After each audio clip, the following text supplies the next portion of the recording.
ములుగు జిల్లా పేరు చెప్పగానే మొదలు ఆసియా ఖండంలోనే అతిపెద్ద ఆదివాసీ జాతర తెలంగాణ కుంభమేళ మేడారం జాతర యాదికొస్తది. అటెన్క రామప్ప గుడి, లక్నవరం శర్వందాలు, బొగత జలపాతం, తాడ్వాయి అడవుల్లో బ్లాక్ బెర్రీ ఐలాండ్స్ ఇట్లా షాన్నే ఉన్నాయి. అడవులు, జీవాలు, ప్రకృతి అందాలకు అడ్డగా పేరుపోయింది ములుగు. ఇక ఇప్పటి సంది గీటికి సుత.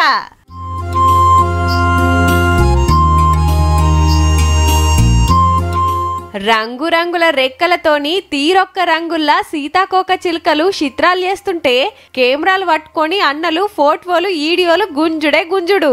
హగో ఈడనైతే బటర్ఫ్లైల మందే ఉన్నది పో.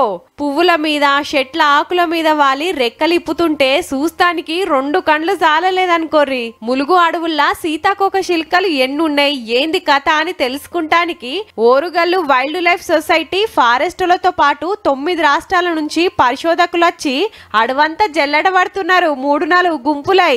తెలంగాణలో మొత్తం కూడా 142 పైగా జాతులు సీతాకోక చిలుకలు ఉన్నాయి.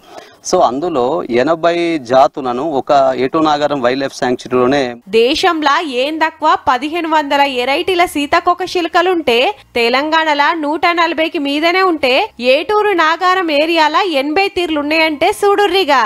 మరి గీ తీర్ల ఎందుకు అడ్డబెట్టినాయంటే ఇక్కడ ఎందుకు ఎక్కువ కనబడుతున్నాయంటే అన్డిస్టర్బ్డ్ ఫారెస్ట్ ఉంది, రిచ్ బయోడైవర్సిటీ ఉన్న ఏటూ నాగారం వైల్డ్ లైఫ్ శాంక్చురీ ఉండడం వల్ల బటర్ఫ్లైస్ ఎక్కువ కనబడే ఆస్కారం ఉంది.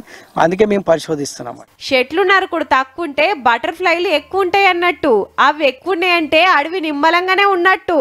బటర్ఫ్లైస్ ఎక్కడైతే ఉంటాయో అక్కడి యొక్క బయోడైవర్సిటీ చాలా రిచ్ గా ఉన్నదని, హెల్తీగా ఉన్నదని మనకు ఒక సూచికగా బటర్ఫ్లైస్ మనము గ్రహిస్తాం. చూస్తానికి ఇంతే ఉంటాయి గాని అడవులు పెరుగుతానికి సుతా ఆసరైతే అంటే సుడుర్రిగా.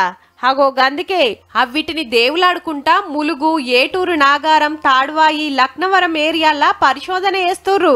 అబ్బా మాకు కూడా మస్తు కాయిషున్నది, అట్లా పోయేస్తామని ఉరికేరు. వీళ్ళంతా 3 వద్దులు అడవి జల్లెడ పడితే గానొచ్చినాయి. ఇవన్నీ చూసి మురుసుడే మనం.